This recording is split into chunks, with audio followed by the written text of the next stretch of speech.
right? Because science, just like everything else we talked about, for 100 years there was a ban on it. There's total ban on science, right? Yeah. So like we didn't know what terpenes did to the weed. We didn't know what the cannabinoids were. We didn't know what our endocannabinoid system we didn't even was. think Right. about that. It just was, does this make me feel good? Is it good or is it Yeah. not?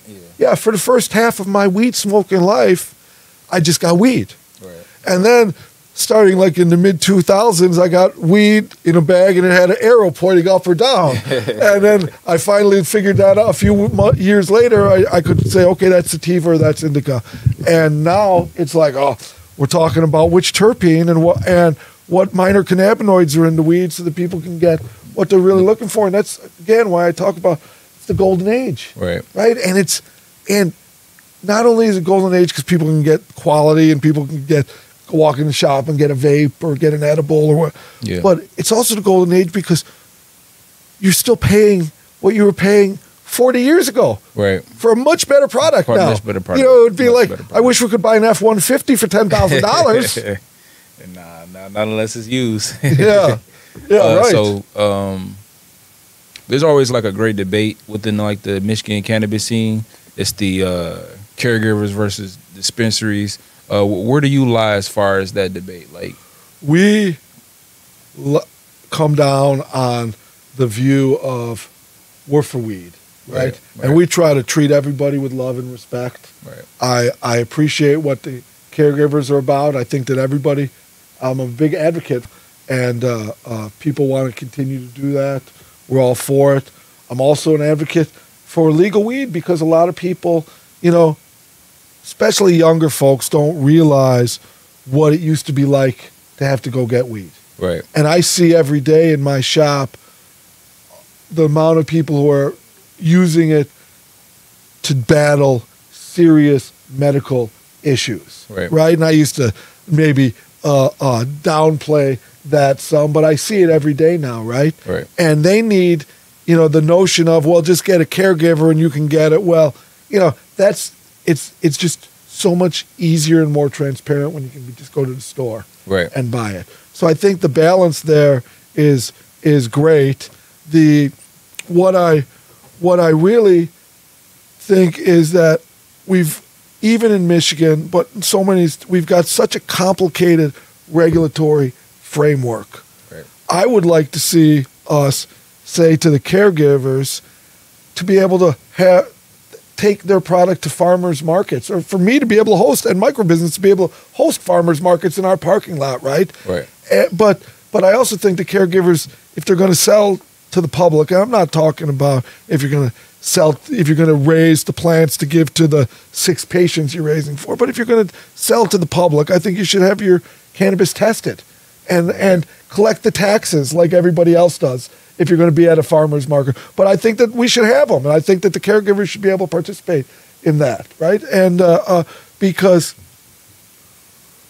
what I don't want to see and what seems to be happening is that the American cannabis industry is moving towards trying to repeat the American tobacco industry. Right. Or American liquor too, but the other markets that we are more used to now versus cannabis. Correct. And you may not recall this, but there was in the 1990s. There's a famous time with the tobacco industry, where the tobacco industry claimed that they didn't know that nicotine was addictive, and the 7 CEOs of the 7 big tobacco companies all stood in front of Congress, swore together that they didn't know that nicotine was addictive. And then all the reports going back literally to the 1950s, internal report after internal report in every one of these tobacco companies that they all knew. That's why they ended up having to pay billions in this settlement, right? So I see that same type of happening in cannabis, and I don't think consolidation is all bad. I actually think that having some larger players who are driving the industry to get the changes we need related to banking, related to people being able to pay with their credit card, where people don't get busted if they buy it legally and they drive through a state that where it's illegal. Yeah. You know, all those things. We need the big companies to spend the money to make those changes.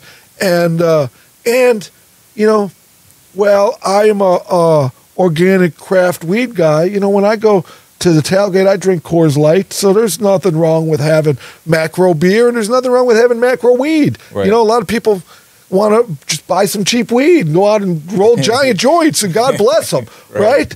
But like, what's happening is these big companies who are looking to consolidate, they don't want the bottom to exist, right? Let the grassroots happen. Let the home growers happen. Let the small guys like me who are innovating and bringing things to the market, the organic to the market that they don't want to bring to the market, let that ecosystem exist along with the big ones. It's like... So why do you feel like those bigger corporations don't want those particular smaller entities to exist? Well, I don't think that they're any different than any other industry in 2024. Right. People want it all, because if you don't have it all, you might not be able to have that second private jet, right? Like, when did it, in America now, it seems like it's not good enough to have a successful business that gives you and your family and your investors and all that fair profits and a good life, right? You're only winning if you've beaten everybody else and you've got it all, right? And it's like, and we see that in industry after industry after industry, and we're seeing that in cannabis too. But I'll tell you, in the consumer industries where the people are buying on quality products, whether it be whiskey or beer or cigars or wine or handbags or shoes, you know, people, the big guys can make the good stuff too. Right. But the people know the difference between fake and authentic, right? It's like the difference between drinking a Bell's or a Founders or drinking a Shock Top or a Killian's Red, right? Well, the big guys made those to try to get into the market, and the people said, we're not going to drink that. We want the real stuff. And that's going to happen in cannabis too. That's why it's so critical that we keep up the drumbeat. We fight the craft weed revolution. Not to say that the big industry shouldn't exist, not to say that there shouldn't be, 50 joint for $50 bags and people want to go get them down the street. I'm all for it, but there ought to be a choice so that people can go get the good stuff too, right? And that the growers who want to grow with love and care, but I'm not disparaging how the big guys grow, but the economics of it, that are you doing everything by hand? Are you really trying to make it the very finest expression you can, right? Well, it doesn't make sense for everybody in the industry to operate that way, but it doesn't make sense to have an industry